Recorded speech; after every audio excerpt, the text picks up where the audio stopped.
본 방송에서 제공하는 투자 정보는 투자 판단에 대한 조언입니다. 방송에서 제공하는 주식의 가치, 가격 상승 및 하락에 대해서는 방송사에서 보장하지 않습니다. 자, 안녕하십니까. 수요일 말하다 김성윤입니다. 반갑습니다. 주말 잘 보내고 계신지요? 녹화는 항상 수요일 날 오후에 좀 진행 중에 있습니다. 참고하시고 봐주시면 좋겠습니다. 자, 이제 보면은 오늘 시장이 좀 굉장히 수요일인데 괜찮게 움직이긴 해요. 부채 한도 협상 이슈가 있긴 한데 뭐 전체적인 분위기가 나쁘지는 않은 것 같아요. 근데 조심은 좀 해야 될 것 같거든요. 좀 불안합니다. 그래서 오늘 제가 시장이 좀 움직임이 사실 제가 봐도 예측하기 굉장히 좀 어려운데요. 그간에 좀 말씀드렸던 내용과 더불어서 오늘 각 업종별 보셔야 될 거. 그러니까 오늘 핵심은 이거예요. 바닥을 좀 준비를 하자. 부채 한도 협상이 잘 되던 안 되던 간에 시장의 바닥은 조만간 나올 거라 판단을 하거든요. 그래서 바닥을 준비해서 중요한 업종들 체크를 해보는 게 좋을 것 같고, 그리고 바이오 종목들에 대한 이슈가 점차 저는 시장에서 굉장히 중요하게 자리 잡을 것 같습니다. 그래서 바이오 종목들의 대응법도 한번 오늘 설명을 좀 드려볼 테니까 참고하셔서 같이 끝까지 보시면 좋을 것 같아요. 자, 우선 제가 중요하게 말씀드리는 건 이거예요. 우선 제가 일전부터 강의를 시작할 때부터 말씀을 좀 드려왔었던 이제 그런 내용들인데 쭉 보면 제가 이런 얘기를 계속 그간 드려왔었어요. 하나씩 보자면요. FOMC 금리 현재 상단이 5.25%란 말이에요. 근데 여기에 이제 이게 더 올라갈 것이냐 말 것이냐 이번 6월 FOMC에서 아마 좀 의미 있는 결정이 있을 가능성이 좀 있어 보여요. 그러니까 무슨 말이냐면 연준 의원들의 조금 움직임 자체가 달라요. 의견 자체가 고정을 시키자, 이번에는 금리를 올리지 말자는 의견들과 또 의회 의견들이 좀 올려보자라는 의견들이 조금 현실적으로 좀 부딪히고 있는 상황입니다. 그래서 제가 계속 말씀드리는 게 6월 달에 6월 중순에 있을 건데 제가 점도표를 꼭 보셔야 된다. 이게 이번에 가장 중요한 핵심이 될 거라고 말씀을 드리잖아요. 그래서 기관들도 그렇고 외인들도 그렇고 굉장히 중요한 시선으로 지금 점도표를 바라보고 있는 그런 상황이에요. 핵심 중에 핵심입니다. 그래서 6월은 점도표만 돼요. 보면 돼요. 사실 6월 달에 금리를 올린다고 하는데 크게 상관없을 건데 아마 고정은 될 것 같아요. 변동은 없을 것 같은데 점도표에 따라서 시장의 움직임이 바뀔 수는 있어요. 근데 그 전에 해결을 해야 될 것들이 굉장히 좀 많아요. 제가 계속 말씀드렸었던 게 뭐죠? 상업용 부동산 위기를 제가 4월 1일 날 말씀을 좀 드렸어요. 근데 이거 중요하지 않다라고 제가 말씀드렸습니다. 그렇죠? 자, 지금 이제 5월 중순 넘어가고 있는 상황인데요. 상업용 부동산 위기 자체가 지금 현재 현실적으로 다가오고 있나요? 느낌 받으시나요? 네, 없어요.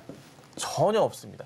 뭐 시끄럽고 미국 은행들, 중소은행들 문제가 발생하고 있다고는 하지만 대형 은행들이 발빠르게 인수해 주면서 잡아주고 있거든요. 네, 금융시장 자체를 버텨주고 있는 상황이라 제가 말씀드린 그대로 해서 상업용 부동산 위기 자체가 시장을 현재 흔들고 있지는 않은 상황입니다. 그렇죠? 이 이후에 같은 이슈가 나오더라도 똑같습니다. 시장을 흔들지 않을 거니까 신경 쓸 필요 없다 말씀드리고, 제가 또 봐야 될 거 일본 BOJ 엔화 관련된 움직임 봐야 된다고 말씀드렸습니다. 4월 8일 날 제가 강의 자료로 주로 관련 내용 말씀드렸었고요. 요건 제가 뭐라 말씀드렸죠? 네, 6월 달에 일본 BOJ에서 아마 변화가 있지 않을까라 판단을 하는데 5월 달에 열렸을 때 별다른 내용이 없었고 아마 변화는 없을 거다. 현재 정책을 유지하지 않을까라는 얘기가 상당히 좀 나왔어요. 그런데 6월 달에 일단은 기관들은 주목을 좀 하고 있긴 해서 어떤 변화가 있을지는 몰라요. 그런데 저는 이렇게 봅니다. 개인적인 시각이긴 한데 미국의 현재 부채 한도 협상 이슈로 인해서 조금만 더 협상이 미뤄지거나 할 때마다 미국 내의 국채 금리의 상승이나 일본 달러의 가치 자체가 계속 낮아지게 될 거란 말이죠. 그러면 일본 입장에서 통화 정책에 대한 변화를 조금만 준다면 엔화 가치를 끌어올릴 수 있는 아주 빠르게 크게 끌어올릴 수 있는 기회가 될 수도 있거든요. 그래서 어떤 변화가 될지 모르겠으나 일본도 지금 이 6월 자체를 굉장히 중요한 시점으로 대응을 하지 않을까라는 판단을 하기도 해봐요. 물론 뭐 미국의 부채 한도 이슈가 협상이 불발돼가 디폴트로 가진 않을 거예요. 어떻게 됐든 약간 시간은 걸리겠지만 조금 안정화되긴 하겠지만은 그 중간에 어떤 움직임이 보일지는 조금은 조심스럽게 봐야 되지 않을까. 물론 이제 BOJ에서 금리를 건드리고 통화 정책을 바꾼다고 해서 국내 쪽의 영향은 크지 않을 겁니다. 예, 요거는 참고만 하시면 될 것 같아요. 자, 그리고 4월 15일 날은 제가 2차 전지의 하락에 대해서 말씀을 드렸고 굉장히 조심스럽다라고 말씀을 좀 드렸습니다. 예, 토요일 날 다 방송을 했던 건데요. 녹화는 항상 수요일 날 있다 보니까 제가 4월 12일 날도 2일부터 본격적으로 말씀드렸어요. 차트 보시면 4월 12일에 에코프로의 고점 자리입니다. 이 자리부터 해서 조심해라. 굉장히 고점이다. 계속 강조드렸고요. 최근에도 좀 마찬가지 입장을 고수하는 바입니다. 그래서 2차 전지주들이 지금 시장을 굉장히 좀 흔들고 있긴 해요. 에코프로나 에코프로 BM 자체가 원체 시총이 좀 높다 보니까 코스닥 시장 전체를 끌어올렸다가 내렸다가 좀 반복적으로 좀 보여줍니다. 사실 작년에 코스닥 지수 자체가 전 세계 글로벌 지수 기준으로 했을 때 가장 많이 빠졌던 지수고요. 올해 기준으로 했을 때 전 세계 글로벌 지수 중에서 또 가장 많이 오른 지수가 또 코스닥 지수이기도 합니다. 그 이슈를 좀 보여준 게 아마 하반기부터 올랐던 걸 기준으로 했을 때는 에코프로 형제들이 상당히 좀 주목을 했겠죠. 근데 지금은 또 아니죠. 약간 불안불안하긴 한데 물론 좀 이따 2차 전지 관련 업종을 제가 분석해드릴 거지만 엄청난 수주 잔고들을 가지고 있습니다. 진짜 수주 잔고가 엄청나게 많아요. 뭐 대형 3사 기준으로 1000조가 넘어가는 수주량을 보여주고요.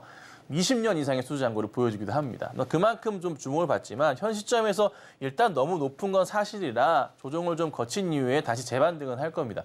물론 제 개인적인 입장으로는 2차 전지주들 길게 보시는 것은 찬성입니다.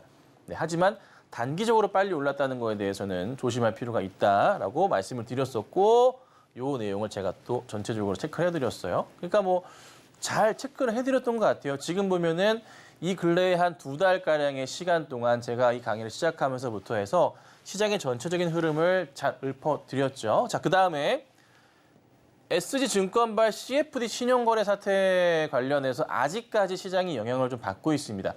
시장의 전체 신용잔고도 20조 원을 육박했다가 지금 18조 원대로 현재 떨어져 있는 그런 상황이기도 하고요. 관련해서 제가 말씀드렸던 게 뭐냐면 이 다음 주에 말씀드렸던 것은 신용 비율이 높은 종목들 제가 체크를 해드렸죠. 네. 그런데 말씀드렸던 종목들 중에 절반 이상이 전부 다 줄 하락이 나왔습니다. 말씀드렸던 상황에서는 안 떨어졌었는데 드리고 나서부터 다 떨어졌어요. 신용 높은 종목들 조심하셔야 된다 말씀드렸고 관련된 내용 예견까지 해드렸고 정확하게 또 말씀드렸습니다. 근데 이게 아직까지도 이 신용 부분은 시장이 좀 조심하셔야 된다. 체크 꼭 하셔야 돼요. 그리고 지난주 말씀드렸던 미국 부채 한도 협상 이슈가 굉장히 좀 시장에 지금까지 아직 끝나지 않은 이슈가 계속 되고 있고요. 조금은 심각하게 보셔야 돼요. 뭐 어제도 이제 협상에 대해서 또 이슈가 나왔지만은 뭐 마무리는 잘 안 됐어요. 지금 G7 정상회담 관련해서 바이든 대통령 같은 경우에도 짧게 그냥 갔다 오고 요거 빨리 마무리해야 된다라고 하는데 이 협상을 좀 빨리 해야 되는 게 상원, 하원 의원 그 일정 자체를 보면요. 그 열리지 않는 기간이 있어요. 한 이번 달 20 며칠부터 20 후반대까지 해서 열리지가 않아요. 그러면은 협상 자체를 가능한 한 20일 전까지는 마무리를 좀 해야 되는 분위기, 21일, 2일 정도까지 해서 마무리해야 될 겁니다. 아니면은 또 이게 디폴트 이슈가 더 커질 테니까. 그런데 부채 한도 협상 얘기를 잠깐 드려보자면 트럼프가 원하는 건 또 디폴트예요.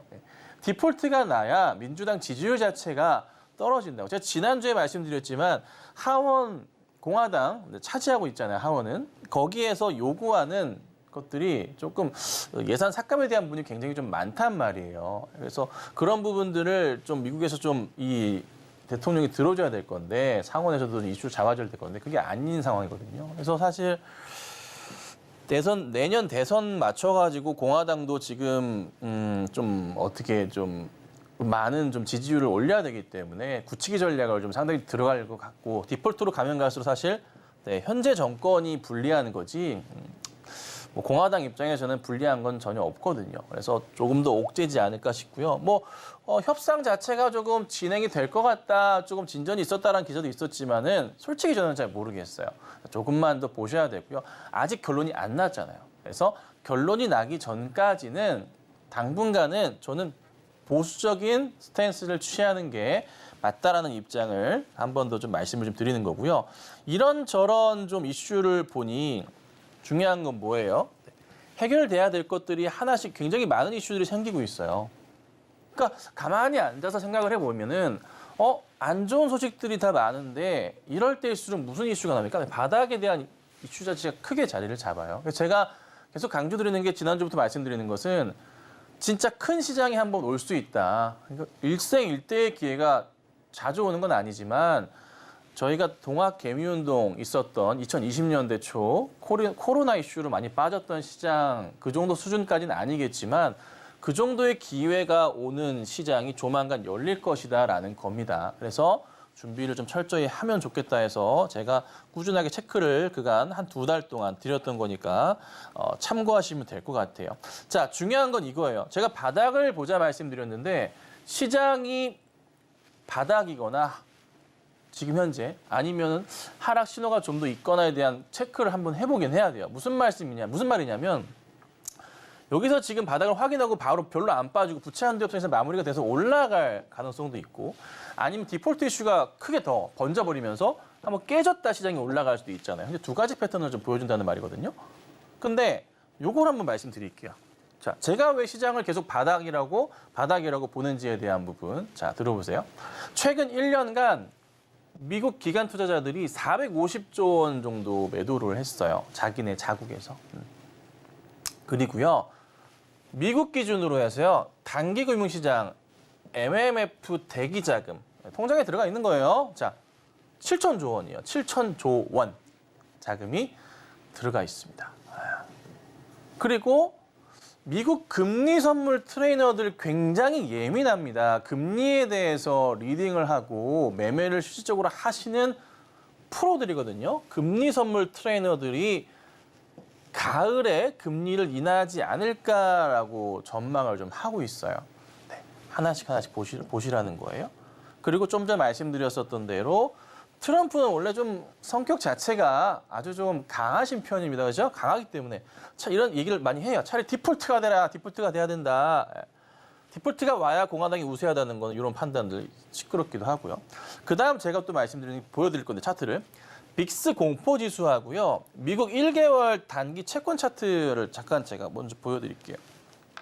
자, 전체적으로 시장이 무슨 그림인지를 읽으셔야 돼요. 자, 이게 빅스예요.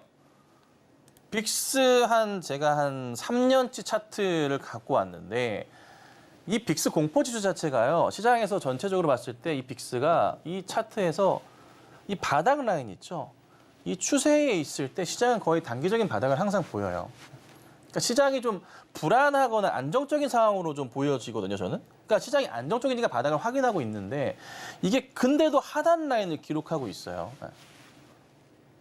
근데 저는 개인적인 생각에 디폴트 문제가 좀 크게 이슈화가 되면은 이게 밑으로 위로 올려칠 텐데 그렇지가 또 않거든요, 흐름 자체가. 그래서 이게 조금 약간 좀 이 빅스 상황으로 봤을 때는 우선은 저 개인적인 판단은 이게 올려치면은 시장이 안 좋다는 것을 의미해서 바닥을 확인하다 보니까 차트적인 의미에서는 얘가 올려치는 그림이 나올 가능성이 굉장히 높은 상황이라 디폴트에 대한 부분이 조금 가시화가 될 가능성에 대한 부분을 예측해 볼 수는 있는 거예요. 근데 아직 얘가 움직임은 없어서 이거를 계속 주시하고 계셔야 된다라고 우선은 말씀드리는 터라 가끔씩 한번 보시는 게 낫고요. 만약에 빅스가 살짝 위로 올려치는 분위기가 나온다면 지금은 안 가고 있어요.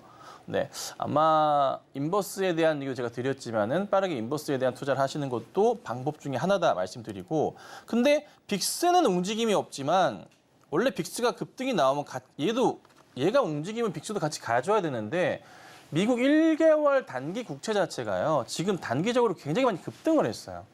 그러니까 조금 깨지는 듯 하다가 지금 1개월물 자체가 5.7%대까지 수익률이 올라간 상황이에요. 순식간에 1% 이상 급등해 버렸거든요. 그러니까 디폴트 이슈 자체가 계속적으로 좀 가셔야되면 될수록 얘들이 올려치게 돼 있어요. 10년물은 좀 늦게 움직이지만 단기 국채는 빠르게 치거든요. 그럼 다시 한번 설명드려보자면 뭔가 시장이 좀 약간 애매한 거예요. 개인적인 판단에서 봤을 때 빅스도 같이 가야 되는데 안 가고 있어. 그리고 보시면은 단기 국채는 또 먼저 갔거든요. 그래서 계속 고민을 하면은 어떤 생각이 드냐면 결국에는 한번 그냥 그대로 갈 것이냐. 그러니까 빅스 같은 경우에는 우선 현 상황에서는 그냥 이대로 가는 듯한 모습을 좀 보이지만 하락 신호로 보이는 또 채권은 또 모양새가 다르거든요. 그러니까 이래저래 판단을 하건데 무슨 생각이냐. 기관들도 그렇고 개인들도 그렇고 현 상황에선 굉장히 그냥 고민을 좀 많이 하고 있는 약간 조금 대기 자금이 늘 수밖에 없는 상황들이 계속 연출이 되고 있다는 거죠. 그래서 준비를 조금 계속적으로 하셔야 된다고 제가 말씀을 드리는 거고요. 바닥 신호에 대한 인식이 서서히 계속 나오다 보니까 잘 대응하시고 혹여나 최악인 경우 디폴트 부분이 발생한다면 제가 아까 이렇게 갈 차트 하나랑 떨어졌다 갈 차트 말씀드렸는데 요거에 대해서 체크를 꼭 하셔야 된다는 거예요. 그래서 오늘 준비한 거니까 참고하시고요. 그다음에 이제 오늘 설명드릴 내용이 뭐냐면 업종별로 꼭 대응을 다시 한번 보셔야 돼요. 현재 바닥에서 만약에 시장이 반등을 하게 되든 한번 깨졌다 반등을 하게 되든 간에 업종별 대응을 꼭 체크하셔야 되는 게 돈이 될 수 있는 종목들이 항상 자리를 잡고 있잖아요. 원체 바닥에서 새롭게 제가 수익을 낼 수 있는 큰 종목들이 있을 거 아니에요.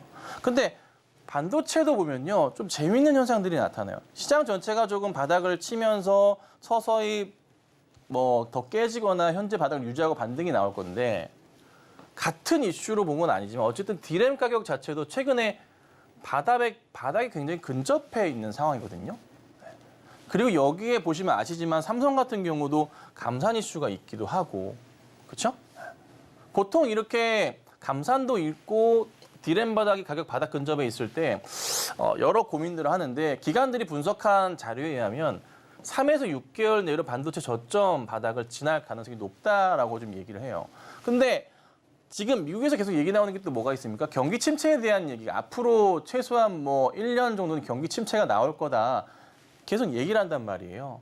그러면 결론적으로 봤을 때 삼성전자의 2분기 실적을 기점으로 해서 3에서 6개월 정도를 생각해 본다면 올해 하반기 정도까지는 주식을 조금 계속 관심 있게 보시면서 대형주 같은 경우는 모아 가시는 전략이 좀 필요하지 않을까 판단을 하고요. 또 하나 말씀드리는 것은 왜 바닥 인식이 강해지냐면 이 반도체 업종에 대해서 글로벌 낸드 업체 키옥시아하고요. 웨스턴 디지털이 합병을 해요.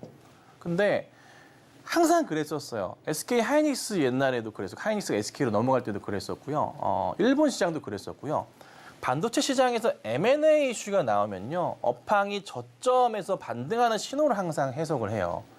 근데 지금 그런 현상이 나오고 있고 거기에 삼성 같은 경우도 25년 만이에요. 25년 만에 감산을 한 이슈에. 그러니까 더 바닥을 확인할 수 있는 포인트가 지금 시장에서 나오고 있다는 거예요. 이 IT 반도체 같은 경우. 그러면 가장 현실적으로 얘기를 드려보자면 삼성전자 많이 갖고 계시잖아요. 삼성전자가 과연 어디에서부터 반등을 하기 시작할 것이냐. 저는 개인적으로는 뭐 경기 침체 얘기는 하고 있지만 주식이라는 게 항상 선반영되잖아요. 먼저 움직이잖아요. 그러면 이게 경기 침체 얘기가 이미 2분기부터 얘기가 돌았기 때문에 2분기부터 삼성전자 실적 발표하는 2분기 지난 시점부터 해서 이슈가 된다면 한 7월부터 해서 시장은 천천히 반도체 관련주들의 움직임이 나오지 않을까 싶고 이미 2분기부터는 삼성전자 실적이 그래도 1분기보다는 괜찮다, 회복한다는 얘기가 좀 많기 때문에요. 6월을 기점으로 해서 어느 정도 바닥을 확인하면서 올라갈 수가 있는 거예요. 근데 6월 달은 말씀드렸지만은 부채 한도 협상 이슈도 있고요. FOMC의 뭐 점도표부터 해가지고 굉장히 복합적인 부분이 이번 특히 올해 6월에 많이 껴 있습니다. 특히나 이제 매년 얘기 나오는 거지만 5월 달은 항상 투자에 대해서 보수적인 관점을 항상 갖잖아요. 그렇죠? 변화 없습니다. 5월 달부터 11월 달이 항상 수익률이 안 좋습니다. 근데 다 겹쳐지는 부분이 같이 나와줘요. 그렇죠? 얘기 들어보시면. 그래서 정말 우리가 지금 시장에서 준비를 철저히 한다면 앞으로 최소 몇 년간은 시장이 굉장히 강세장이 나올 거거든요. 그 강세장에 대한 대응을 잘 하셔야 되는 그런 상황이에요. 그래서 개인적으로는 종목들에 대해서 봤을 때 이런 종목들을 선택을 하는 게 나을 것 같아요. 우선은 대표적으로 삼성전자나 SK하이닉스 같은 경우가 최근에 움직임이 좀 괜찮아요. 며칠 동안. 네, 나쁘지 않을 것 같고요. 조금 중형주 쪽으로 봤을 때 실적이 양호하고 주가의 바닥에서 이슈를 봤을 때는 유진테크나 심텍이나 원익 IPS 정도로 좀 보시는 게 낫겠다 판단을 하고 종목도 잠깐 보고 넘어갈게요. 자, 우선은 가장 항상 체크해드리는 삼성전자. 자, 삼성전자는 이게 개인적인 고민을 상당히 좀 많이 했어요. 주가 흐름 자체를 어떻게 봐야 될까? 최근에 이게 이제 일봉 상황인데 크게 넣어봤을 때 주봉으로 한번 봐볼게요. 의미 있는 구간을 우리가 한번 고민해봐야 될 건데 우선 대형 추세에서의 삼성전자는요. 2019년 바닥부터 해서 이런 큰 대형 바닥을 추세를 그려요. 그렇죠? 정확하게 일치하는 모습을 좀 보여줍니다. 이게 2020년 바닥이었어요. 이 당시에 저 말씀드렸어요. 추세가 이 정도까지는 올 가능성이 있다. 네. 그래서 강조 많이 드렸었고요. 그리고 나서 돌려 세우기 시작했단 말이에요. 그럼 여기서부터 우리가 항상 고민하는 게 뭐 10만 전자 얘기 나와서 갈 줄 알았지만 못 갔어요. 그렇죠? 96,800원이 최고점 자리였고요. 근데 우선 차트 돌려 세웠단 말이에요. 돌려 세우는 과정에서 과연 일봉상으로 다시 갔을 때 항상 같이 고민해야 될 게 부채 한도 협상이나 글로벌 시장의 위기감을 같이 봤을 때 과연 밀릴 수 있는 한도를 측정해 봐야 돼요. 우선 단기 바닥으로 9월 말 10월에 나왔던 자리 이런 자리입니다. 이 자리가 나오거든요. 그리고 조금 더 확대해가지고 일봉상의 단기 바닥으로 올해부터 바닥 나왔던 자리 이런 자리가 형성이 좀 돼요. 자, 우선 고민해 볼 건 이거예요. 최악인 경우는 우리가 여기까지 볼 수는 있어요. 저번에 말씀드렸지만은 여기서부터 깨진다면은 마이너스 한 8% 정도에서 10% 정도 사이가 구간이 형성을 좀 됩니다. 이 하단 자리까지 떨어질 때. 근데 우선 일시적으로 부채 한도 협상 디폴트 이슈가 조금은 뭐 해결은 되고 가겠지만은 이거 하단 자리는 이렇게 봐요, 저는. 해결이 안 되고 신용 위기로 가고 시장 전체에 큰 문제로 발생한 디폴트 부분이 너무 크게 커져버렸을 때 확산될 경우에는 이 하단까지 보지만 약간은 조금 해결될랑 말랑 좀 약간 불안한 심리로 가중됐을 때는 이 정도 이 하단자를 저는 보는 게 맞다고 봐요. 그래서 우선은 지금 삼성전자는요. 전고점을 넘어가는 모습을 취하지는 못하고 있어요. 네. 그래서 대응을 하실 때 떨어질 때만 사는 것도 괜찮지만은 이 하단자를 기준으로 보시는 게 맞을 것 같고요. 가격적인 전략으로는 말씀드리면은 한 6만 2, 3천 원대가 1차 지지선 자체가 될 것 같고 많이 밀릴 경우에는 뭐 6만 원대 초반대 자리도 볼 수는 있을 것 같아요. 근데 사실 빠져봤자 사실 6만 원 초반이면 한 마이너스 뭐 8%대가 거의 맥스일 거예요. 그래서 그거 감안하시고 대응하시면 되고요. 혹여나 보유하고 계신데 약간 밀릴 수도 있는데 너무 놀라지 마시라. 시장이 흔들리면 그럴 수도 있으니까. 다만 맥스 하단 자리가 이걸 거고 만약에 이 하단 추세까지 만약에 뚫고 내려가는 그림이 나온다. 그때 거의 몰빵 차트라고 보시면 돼요. 네. 그 자리가 올지 안 올지 모르겠지만 현재로서의 삼성전자의 그림에서는 조금 가능성이 좀 보이기도 하고요. 자, 그 다음으로 자동차 꼭 보셔야 돼요. 자동차가 굉장히 재밌는 부분이 많은 것 같아요. 저도 상당히 조금 강의할 때 초반 때부터 많이 말씀을 좀 드렸던 게 자동차이기도 하고 현대차, 기아차 굉장히 좀 좋은 모습을 상당히 좀 많이 보이고 있잖아요. 4월 달에 자동차 수출액 자체가요. 역대 4월 중 최고치를 좀 기록했어요. 우리가 잘 알지만 미국 IRA 법안 자체를 이게 이슈가 국내 기업들한테 좋지 않다고 했지만 현대나 기아 같은 경우에는요. 이 상업용 차량들을요. 굉장히 잘 활용을 해가지고요. 네, 활용을 잘 해가지고 수익이 잘 났어요. 근데 재밌는 그림이 있어요. 중국에서 판매가 참 잘 되면 좋은데 중국은 사실 국내 입장에서는 거의 뭐 버린 시장으로 많이 볼 수 있거든요. 사실 중국에서 장사했다 하면은 국내 대기업들도 다 철수하잖아요. 그냥 버린 자기들만의 리그인 거고 중국보다 인도 시장의 성장성이 굉장히 조금 주목을 해야 된다. 이슈가 상당히 좀 많이 잡히는 것 같아요. 인도가 떠오르는 시장이고 인도에서 이제 국내 기업들의 성장성은 또 무시할 수가 없는 거고요. 그러면 이제 인도 시장 내에서 중국 자동차 안 팔리죠. 한 대도 안 팔리고 한 대는 팔리겠네요. 별로 안 팔립니다. 중국 시장에서 인도 시장에서는요. 뭐 도요타나 현대차가 주력을 이룰 거란 말이죠. 거기서 이제 콜라보를 이루는 완성차랑 부품주들을 같이 보셔야 되는데 요즘에 보고서들 나오는 거 보면은 좀 이슈화 되고 있는 게 물론 완성차들 잘 팔릴 거지만 HR 만도 같은 경우 부품주로서 지금 조금 인도 관련 시장에서 주목을 좀 받기도 하고요. 모비스는 당연한 거고 위현도 마찬가지 상황을 좀 보여주는 것 같아요.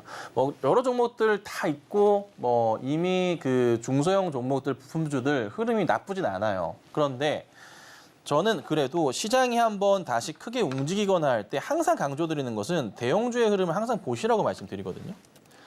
자, 최근에 이제 보면은 현대차 흐름 굉장히 좋아요. 너무 잘 가고 있어요. 추세가 아직 살아있어요. 계속 살아있고 되게 주목해서 봤던 게 뭐냐면 이 자리 9월 자리 뚫고 잘 갔어요. 그리고 나서 제가 주목하는 자리가 어디라고 말씀드리고 있죠? 이 자리라 말씀드려요.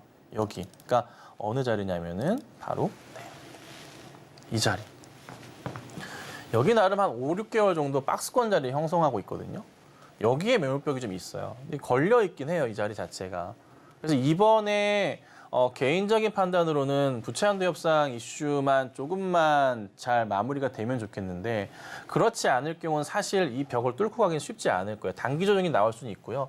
약간 조정 거치고 다시 갈 것 같긴 해서 관심 있게 보셔야 돼요. 그러니까 자동차 관련주들을 특히나 현대차로 말씀드려보자면 차트 다시 한번 말씀드릴게요.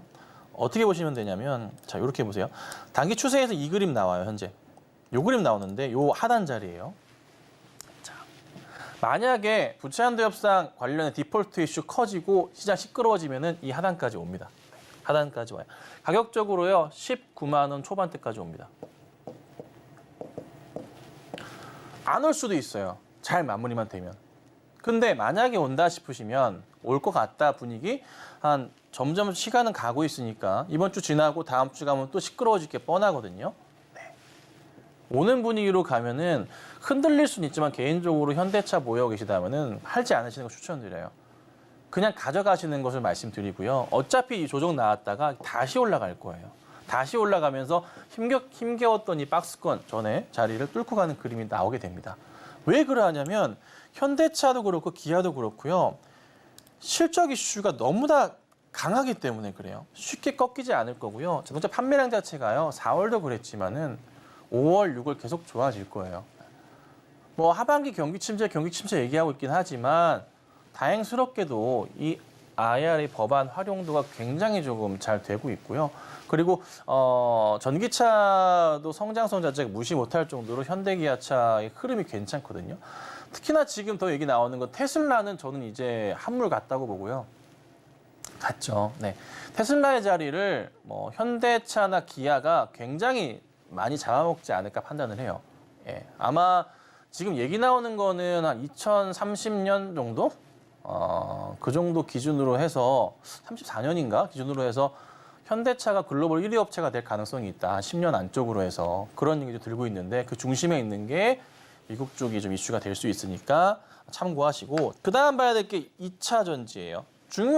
굉장히 중요하죠. 특히나 이제 요즘 같은 시장에서 에코프로 BM 너무 흔들리니까 스트레스도 많으실 거고 또 금양 같은 종목은 또 나올 것 같은데 또 언제 또 그런 걸 또 발견할 수도 있고 항상 올랐을 때 우리가 어떤 발견을 하잖아요. 자, 우선 2차 전지는 큰 틀에서 얘기를 드려보자면 한국, 중국, 일본이 세계 시장 90% 이상을 차지하고 있어요. 이건 다 아시는 내용이에요. 95% 이상일 거예요. 차지하고 있고요.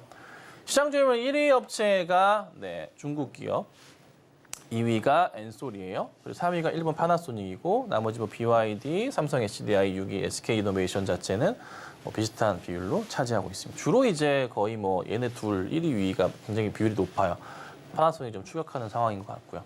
근데 최근에 리튬 이슈가 나오긴 했지만 급등하다가도 많이 빠지죠. 네.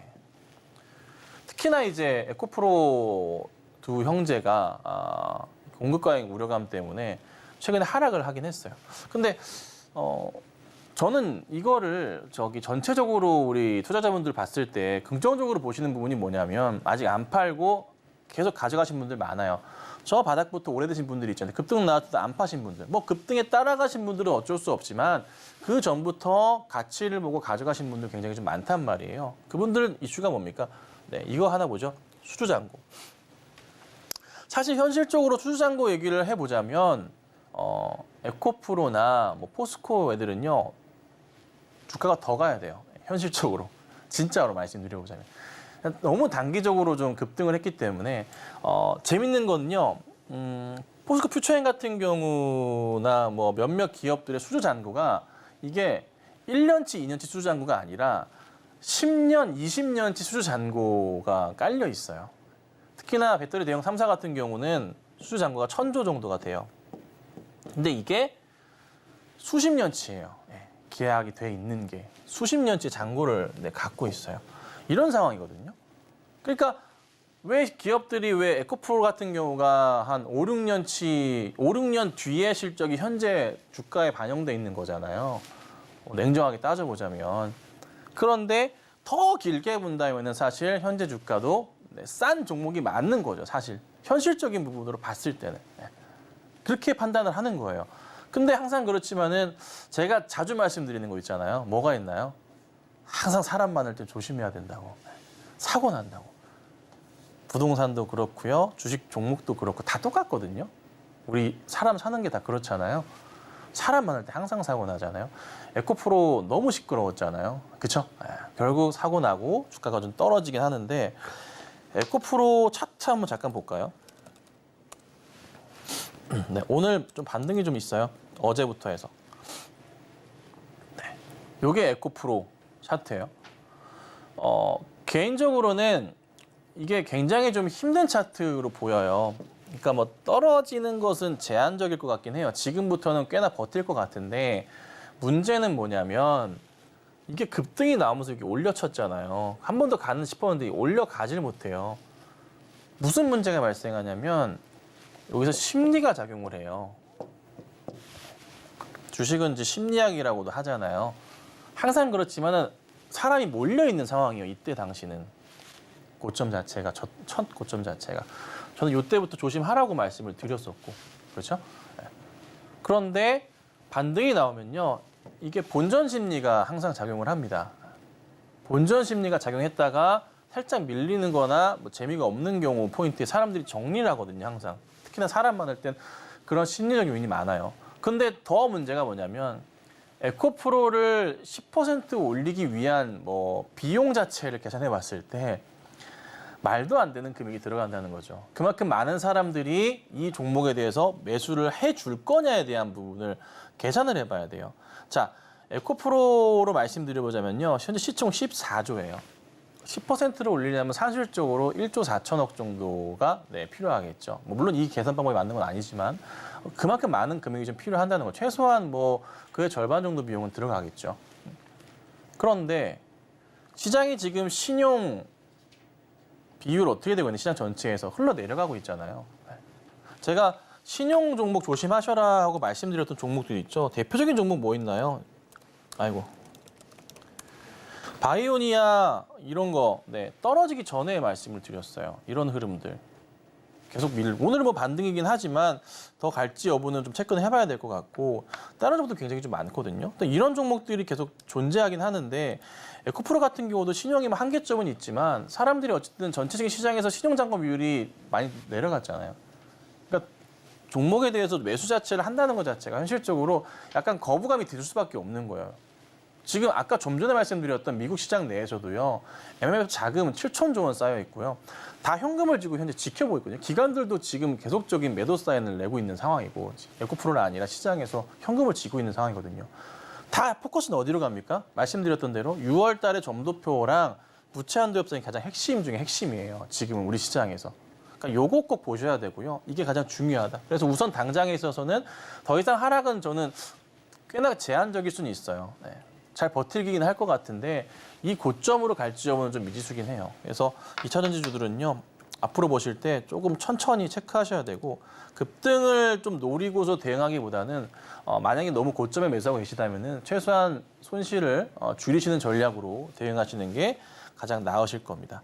이건 그냥 넘어가도록 하고 넘어가죠. 네. 자, 그다음 제가 오늘 좀 말씀드릴 거는 제약바이오 종목들인데 사실 제약바이오 관련된 얘기를 하면 1시간 정도 이상으로도 부족해요. 그만큼 많이 조금 얘기를 해야 될 것들 중에 하나고 회사 내의 공시 상황만 분석하더라도 한 종목당 진짜 1시간 정도씩은 보통 보는 게 일반적입니다. 자, 우선은 대표 3사 얘기를 드려보자면 대표 빅3 주력 생산품들이죠. 물론 이게 다는 아니지만 주력입니다. 셀트리온은 바이오시밀러 주로 많이 진행을 하고 있어요. 그리고 삼성바이오로직스는 CDMO, 위탁 생산, OEM이라고 하죠. 네, 요거를 이제 주력으로 하고 있고요. SK바이오사이언스는 백신이었다가 최근에 CDMO 이슈가 한번 나와주면서 주가가 좀 급등했던 이런 이슈가 있습니다. 요 세 종목은 저는 앞으로 시장에서 무조건 크게 봐야 된다. 그러니까 외인들과 기관들이 이번에 시장 안정화되면서 매수 들어올 때 이 종목들은요 굉장히 좀 많은 비중의 매수 사인을 낼 가능성이 좀 있다고 봅니다. 왜냐하면요 차트도 거의 바닥 포인트에서 반등을 하기 시작하고 있고요. 그 다음에 시장 흔들릴 때도 안정적으로 나와주고 있고 특히나 바이오사이언스 같은 경우는 CDMO까지 더해지다 보니까 매출 악트 포인트 굉장히 커지고 셀트리온, 바이오시밀러 새로 나온 제품들 이슈 좋고요. 삼바 같은 경우에도 원체 지금 바닥에서 반등을 할 수 있는 가능성이 높거든요. 그래서 저는 앞으로 대하는 그간에 잊혀졌었던, 그간에 우리가 코로나 이후로 죽었었던 시장에서의 바이오 종목들은 꼭 보셔야 된다라고 체크를 우선적으로 해드릴게요. 근데 이건 제가 시간 관계상 넘어가야 될 것 같아요. 중소형 바이오 종목도 체크해야 될 게 전자공시를 열어서 보여드리고 싶은데 볼 수가 없으니까 만약에 본인이 중소형 바이오 제약 종목들을 갖고 있어요. 특히나 임상에 대한 얘기가 있는 종목들, 임상 이슈가 좀 중요한 종목들을 가지고 계시다면은 꼭 보셔야 될 게 전자공시 들어가시죠? 아시죠? 들어가시는 거. 네, 뭐 엠포탈에다가 한글은 여기도 상관없어요. 다트라고 치면은 전자공시 시스템이라고 아마 뜰 겁니다. 거기에 들어가셔가지고 종목 이름 검색하신 다음에 거기에서 전자공시 개발 상황이라고 있습니다. 그러니까 요거 주요 계약 및 연구 개발 활동이라는 카테고리가 있어요. 거기에 들어가시면 현재 이 회사가 하고 있는 개발에 대한 내용들이나 계약에 대한 내용들과 좀 자세한 기간이나 금액적인 부분까지 다 나와 있습니다. 그래서 이거를 꼭 한번 필독을 한번 해보세요. 보유한 종목 임상 이상이라는데 누가 얘기했는데 기사 뭐 나온다는데 기사만 기다리지 말고 내용만 기다리지 말고 요거 들어가셔가지고요. 주요 계약 및 연구 개발 활동이라는 카테고리가 있거든요. 꼭 들어가셔서 한번 보시면 될 것 같아요. 자, 근데 더 중요한 건 뒤에 얘기예요. 항상 이제 기사 보시면 이거 바이오 임상 단계에 대해서 맨날 나와요. 임상, 전임상부터 1상, 2상, 3상부터 해가지고 4상부터 해가지고 딱 나오는데 요거 잠깐 말씀드릴게요. 짧게 넘어갈게요. 시간이 많이 없네요. 자, 우선은 전임상이라 그래가지고 간단하게 동물 실험을 하는 단계예요. 동물 실험하는 단계입니다. 훑고 넘어가죠. 보통은 쥐, 토끼 이런 걸로 진행을 하다가 원숭이 시험이 보통 마지막 최종 단계인데 코로나 때 상당히 임상이 어려웠었어요. 다른 기업들이. 왜냐하면은 전 세계의 모든 거의 원숭이들이 코로나 신약 후보 물질, 코로나 후보 물질들 임상한다고 다른 기업들이 사실 원숭이로 실험을 못했어요. 이런 이슈도 있었거든요. 어찌됐든 간에 원숭이까지 좀 진행을 좀 하기도 합니다. 보통 해요. 다 합니다. 자, 그리고 뭘 하냐면은 부작용 및 독성 검사의 효과 등을 확인합니다. 그리고 흡수배소 생리작용 등을 확인 등을 하고요. 비용 자체는 크게는 안 들어가요. 몇 억에서 한 10억 내외로 보통 진행을 하게 됩니다. 원숭이가 좀 비용이 좀 비싸죠. 이렇게 해서 진행을 하게 되고요. 뭐 좀 더 세부적으로 말씀드리면은 뭐 원숭이는 몇 마리 실험을 해야 되고 관련된 내용으로 해서 경과를 지켜봐야 되는 그런 시간까지 상당히 좀 소요가 됩니다. 그래서 이게 잘 통과가 됐습니다. 통과가 되면은 크게 문제 없이 다음으로 이제 임상 1상을 진행하게 돼요. 임상 1상이라고 들어가 보시면 아실 거예요. 많이 나오죠. 임상 1상부터는 동물을 하는 게 아니라 사람한테 갑니다. 본격적으로 사람한테 가게 됩니다. 근데 사람 중에서도 임상 1상은요. 건강하거나 경증 환자를 대상으로 시험을 해요. 네. 네. 이거 말씀드리기 전에 우리나라가요. 임상 실험하기 전 세계에서 가장 좋은 나라라는 거 알고 계신가요? 우리나라가? 예. 왜 그러냐면은 소득도 나름 굉장히 높은 나라예요. 그렇죠? 그리고 깨끗해요. 나라 자체 사람들도. 그렇죠? 의학 지식이 상당합니다. 우리나라 사람들. 그런데 문제가 발생했을 때의 보상이라든가 체계 자체는 굉장히 약합니다. 네. 그러다 보니까 여러 해외 기업들 같은 경우도 우리나라에서 임상 실험을 하는 경우들이 굉장히 좀 많아요. 만약에 미국에서 했을 경우 잘못됐을 경우 어떨까요? 천문학적인 보상 비용이 들어갈 겁니다. 그렇죠? 우리나라는 그렇지가 않아서 뭐 나쁜 거긴 하지만 많이 합니다. 그래서 어쨌든 일상 같은 경우는 보통 20명에 70명 정도, 뭐 한 50명 정도 내외로 해서 대상으로 진행을 좀 하고요. 특별한 것보다는 그냥 부작용이 있나, 약물 투여량을 얼만큼 해야 되나라고 진행을 하게 됩니다. 그래서 보통 일상에서 문제가 되는 경우는 거의 없어요. 그래서 성공 확률이 70% 이상 되고요. 비용은 몇 억에서 한 10억 정도 비용이 들어갑니다. 크게는 안 들어갑니다. 문제는 이제 2상이랑 3상부터가 심각하게 돈이 많이 들어가는데 보시면요. 임상 2상부터는요. 뭘 보냐면요. 약물 투여량이 최종 용량이 얼마가 돼야 되는지 결정을 해요. 적게는 수십 명에서 몇백 명의 환자를 대상으로 진행을 좀 하게 돼요. 몇백 명까지는 잘 안 가는 것 같고요. 한 100명 정도? 100명, 200명 정도까지 그 이상으로 잘 안 가는 것 같아요. 그 정도 진행을 하고요. 그리고 부작용 당연히 체크해야 되겠죠. 약물 동태 및 예상 적응적 효과 탐색을 합니다. 그러니까 3상 진입하기 전에 최적의 용량을 결정하는 단계라고 보시면 돼요. 근데 이게 참 어려운 게 뭐냐면 임상 2상부터는요. 진행을 하게 될 경우에 이제 보통은 아까 1상 같은 경우는 건강한 사람이나 경증 환자한테 하잖아요. 2상부터는요. 좀 진짜 아픈 사람한테 해요. 환자를 대상으로 해요. 진짜 이 병에 대해서 환자를 대상으로 해요. 그러다 보니까 성공 확률이 떨어지는 경우가 굉장히 좀 많아요. 1상에서는 몰랐으니까. 부작용이 있는지 여부가 중요했던 거니까. 근데 2상부터는 뭐예요? 성공 확률이 확 떨어집니다. 약 효능이 없는 경우가 굉장히 좀 많아요. 그래서 2상은 뭐 2상 2A, 2B로 진행해서 하긴 하는데 비용 자체가요. 몇십억 원에서 100억 내외로 들어가기 시작합니다. 그래서 보통 국내 기업들 같은 경우 임상 2상까지는 어떻게든 뭐 전환사채 발행을 한다거나 증자를 해가지고 바이오 기업들이 비용을 마련해가지고 투자를 받아서 하는 경우들이 있어요. 근데 문제는 이제부터 이거예요. 3상이에요, 3상. 3상은요, 천문학적인 비용이 들어가기 시작합니다. 정말 많은 비용이 들어갈 수밖에 없는 게요. 치료적 확증 시험으로 최종 단계입니다. 3상을 통과하면은 약이 진행이 됩니다. 몇백에서 몇천 명 단위로 진행을 하고요. 좀 작은 뭐 사소한 뭐 크게 중요하지 않은 약이라도요. 비용 자체가요. 천문학적으로 들어가기 시작해요. 그러니까 대규모 환자를 대상으로 해서요. 신약 후보 물질을요. 장기 투여합니다. 장기 투여. 비용이 많이 들 수밖에 없어요. 그래서 이런 데이터를 좀 수집하게 되고 그다음부터 말씀드리면은 3상이 성공적으로 끝나면 판매가 가능한데 여기서 좀 재밌는 걸 말씀드리면은 몇 천억까지 돈이 들어가요. 전임상에서 최종 단계까지 상용화되기까지 성공률이 10% 정도가 되는데 문제는 기간이잖아요. 전임상에서 1년, 2년 소요되고요. 임상 1상 최소 1년, 2년 또 소요됩니다. 2상도 마찬가지고 3상 같은 경우는 뭐 몇 년도 소요됩니다. 그래서 보통 하나 약이 개발돼서 만약에 출시가 돼서 판매가 되는 기간은 얼마냐면은 한 10년 정도가 걸립니다. 근데 이것도 최소 기간이에요. 근데 문제가 또 있습니다. 미국 FDA의 경우 좀 더 중국은 중국은 진짜 심하긴 한데 3상이 통과되더라도요. 자국 회사에서 만약에 비슷한 약을 만들고 있다면요. 보호 차원에서 승인을 미뤄요. 굉장히 허다합니다.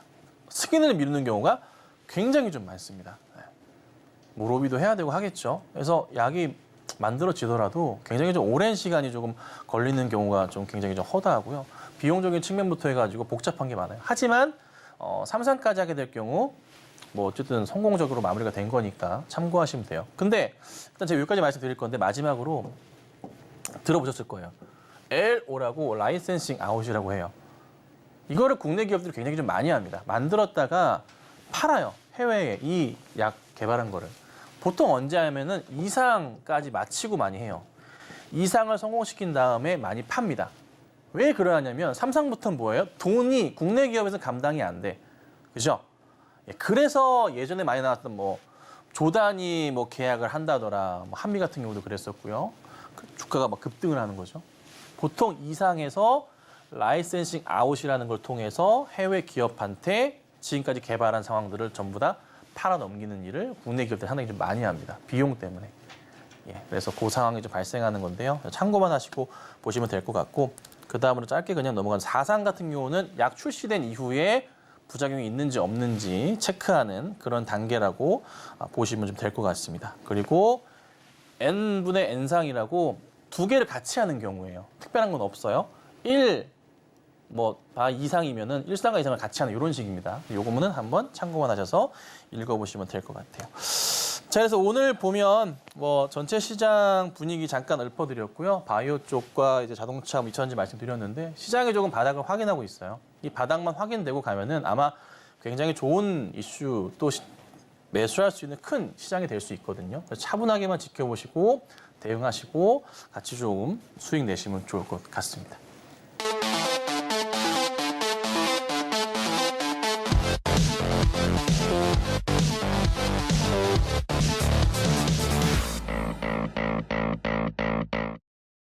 자, 우선 오늘은 바닥에 대한 얘기를 좀 드렸고요. 시장이 진짜 큰 바닥이 오고 있습니다. 기회를 잘 활용하셔야 되고 그 기회에 맞게 좋은 종목을 좀 찾아보시는 또 그런 또 하루가 되시고요. 또 앞으로 준비하시면 좋겠습니다. 감사드리고요. 저는 다음 주에 뵙도록 하겠습니다.